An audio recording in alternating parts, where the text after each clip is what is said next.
समझे नहीं यार। सात आई तो नाना कौन हुए? हाँ अच्छा एक बात बताओ, आपकी शादी हो गई? अच्छा, आपकी घरवाली है, एग्जाम्पल में बता रहे हैं, जैसे कि आपकी दो शादियां हुई, आपकी एक छोटी पत्नी एक बड़ी पत्नी है।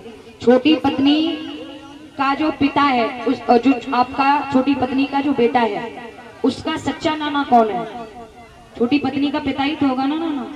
तो फिर बड़ी बहू कैसे हो जाए? बांधी बन के आई तो वो भी दहेज रूपी आई थी ना। दहेज किसे कहते हैं? अच्छा एक बात बताओ, बाप का रोल एक ने निभाया, उधर से तो शर्मिष्ठा एक ही की बेटी है, एक ही की बेटी है, तो बाप उसी को तो कहेंगे, ऐसा तो नहीं दूसरे को आप बाप कह देंगे? नहीं नहीं नहीं। तो ये देखो, जो दहेज में आई थी ना बांधी बन के, तो उसे भी तो एक्सेप्ट किया महाराज याती जी ने। तो उस लड़की सुनिए मैं बताती हूँ, आपको समझाती हूँ थोड़ा।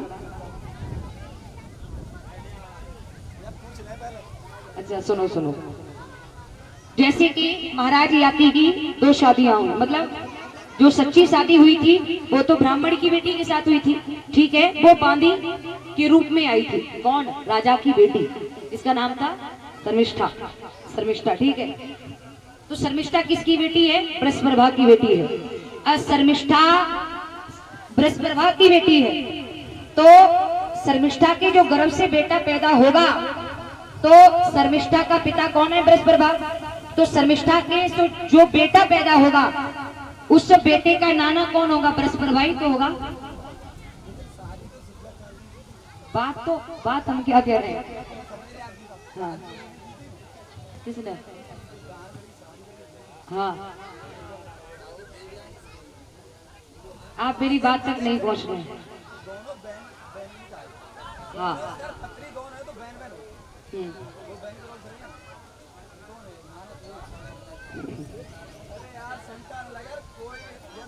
सच्चा नाना आप किसे कहेंगे? सच्चा नाना उसे कहेंगे जिसके वो बेटी जिस बाप से पैदा हुई होगी, सच्चा नाना तो उसे कहेंगे। और क्या बात है रही है?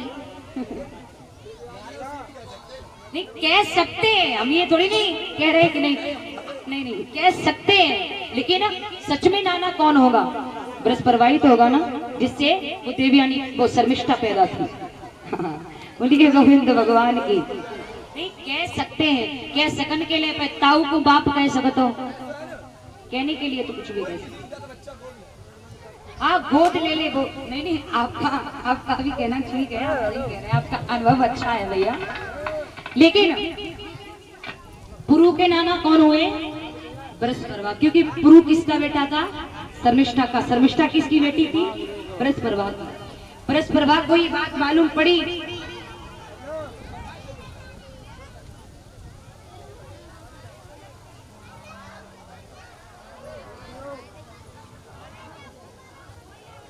महाराज बृहस्पति को जब मालूम पड़ा कि पुरु ने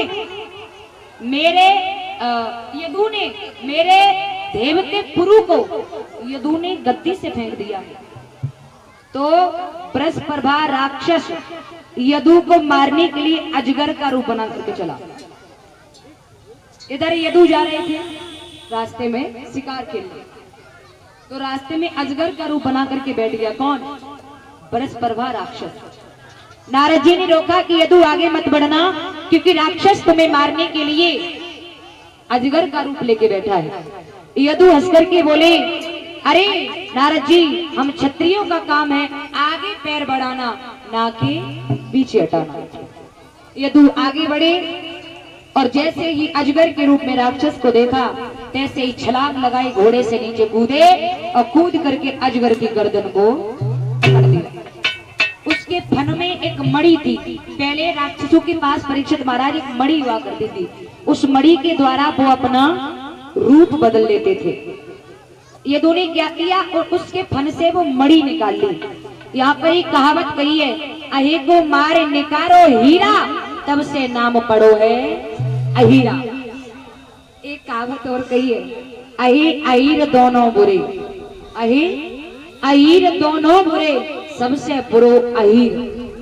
अही बाचा को मान ले और बाचा तजे अहीर। अही किसे कहते हैं? अही कहते हैं सर्प को। सर्प को जब तक तुम छेड़ोगे नहीं तब तक सर्प फन मारेगा नहीं। जो सर्प की कहानी है वही अहीर की कहानी है। जब तक छेड़ोगे नहीं तब तक वो हाथ जोड़ के झुकत रहेगो, और छेड़ दो फिर वो किसी की सुनने वाला। अही अहीर दोनों बुरे, सबसे बुरो अहीर।